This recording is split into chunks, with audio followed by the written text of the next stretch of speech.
Branden here. Time for more breaking news with Branden. The question is it possibly platonic roommates with an ex?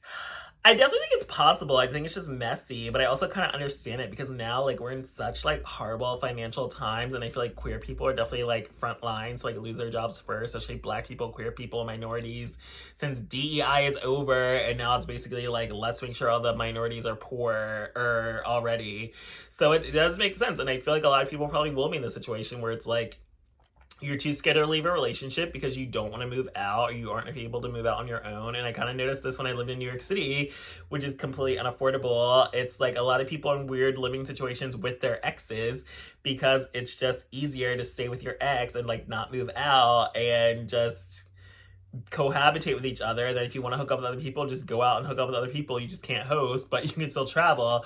And like I've hooked up with lots of guys in that situation, or people living in like green card marriages with someone they don't love. And like it's just in a lot of weird living situations when you date in New York City and like guys, and like these economic times are going to cause a lot of people to live with their exes. And I feel like I've noticed this a lot with like, this was always, I feel like, common with lesbians. I also feel like they're always doing weird shit to like hold on to their exes, but it happens a lot. Even like baby mamas, baby daddies, ex-husbands, ex-wives, like you're separated but you're still living together because it's just so fucking expensive to try to go out on your own and try to like survive, and it's just easier to cohabitate and then try to make it work. So I feel like you can easily be roommates with your ex, but like preferably you at least have two bedrooms in this place that you're sharing and not sharing a bed together. And like I hope you're not trying to date new people, but you're still sharing a bed with your ex every night. Like I don't even care if you say like you aren't attracted to each other anymore, you're just doing it for the money. But I feel like if you're still sharing a bed every night with your ex, you should not be dating. Like I'm sorry. And I've always tried to say like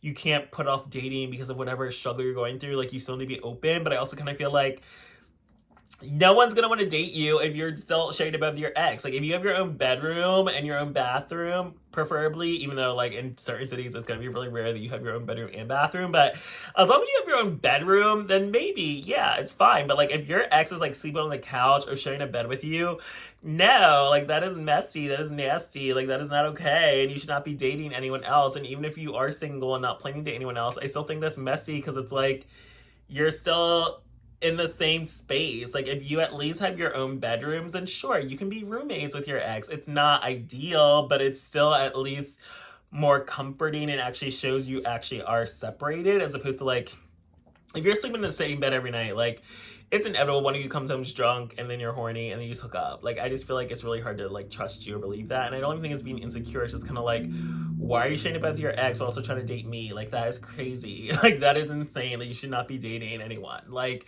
you cannot be out here dating, like sharing about your ex. But I think it's okay to be roommates with your ex because I mean I personally am against it. Like I believe in cutting out exes out. Like you are not a part of my life anymore, move on.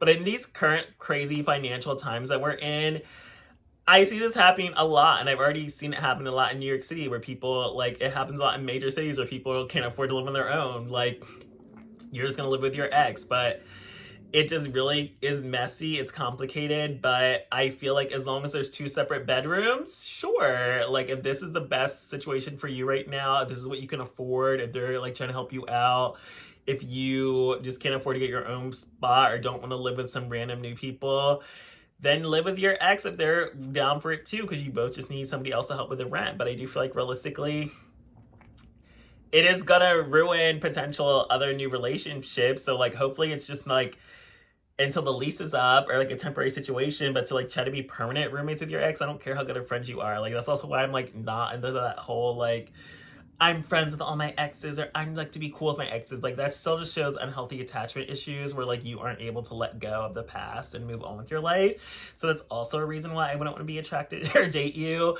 But yeah, I just don't ever play that whole like I like to be friends with my exes. That it's just unhealthy attachment to me. Like move on. Your life together is over, but you break up, you can't afford to live on your own, you lost your job, everyone's getting laid off right now, times are hard.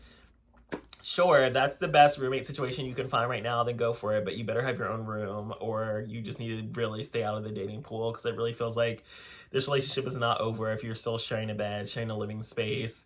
I don't care if you claim you don't touch each other. Like, it's messy, it's complicated, and it should not involve other people or not be involving other people into this drama because you clearly are not moving on if you're still sharing a bed together. But separate rooms, fine, make it work. Like, hard times are tough, go for it. So yes, it's gonna be roommates with your ex if it's like dire straits and you have no other option and it's just like all you can afford right now. Like, that's understandable, but in reality it needs to be temporary until you get on your feet, and it needs to just not be you in the dating pool trying to date new people while living with your ex, because that is messy. But it's also very common, especially in the queer community. Like, lesbians and gays have been living with their exes for a very, very, very long time, or still doing it, living separated, blah blah blah. So yeah, it's not ideal, but if you gotta do it, make it work.